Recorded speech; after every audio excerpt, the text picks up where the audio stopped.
So I'm sure by this point, everybody knows that on Monday, Donald Trump got on Twitter and he threatened Iran.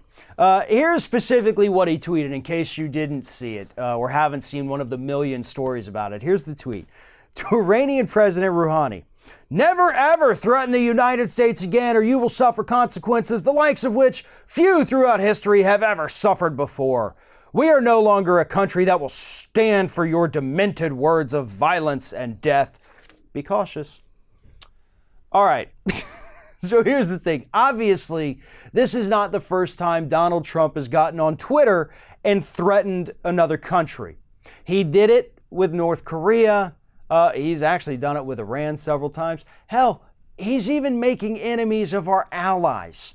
But that's not as important as what's happening with these threats that the president is issuing via Twitter. This man could likely tweet this country into a war. So the bigger question is, where in the hell are the Republicans in Congress on this issue?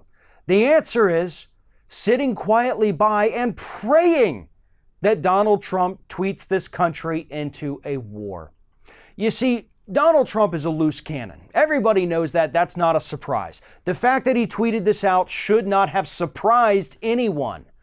The fact that he said it really shouldn't have even scared anyone, because if we had a Congress that was properly functioning, they wouldn't let anything like this happen. But the reason these people are being complicit, and there's plenty on the left that are being complicit in this as well, is because of the money that they are taking in from the defense industry. See, the defense industry has been happy for a few years. You know, they've had plenty of their little drone attacks. They're still selling, planes and bombs to the federal government. But nothing quite like it was when it was booming during those Iraq war years, right? They were making tons of money, hand over fist. There were more federal contractors in Iraq than we had U.S. troops. And they want back in on that.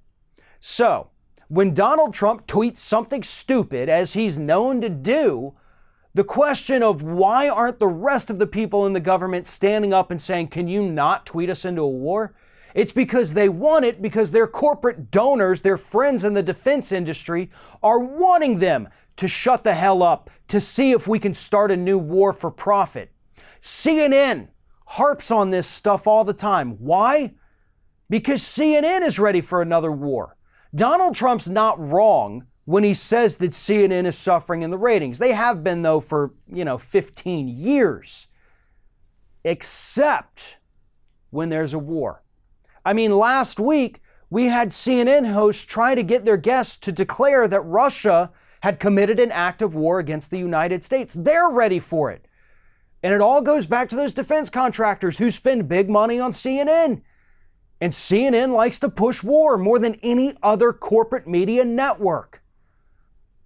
So they're going to let Trump tweet these stupid things. They're going to let him be belligerent and name call global leaders, because eventually something's going to happen from this. And they know that whatever happens, it's going to mean billions upon billions of more dollars. And they know the Pentagon just got a massive raise this year, and they want to get their hands on it. So anything that happens from these tweets and from these complicit Republicans and Democrats is going to equal big bucks for those defense contractors.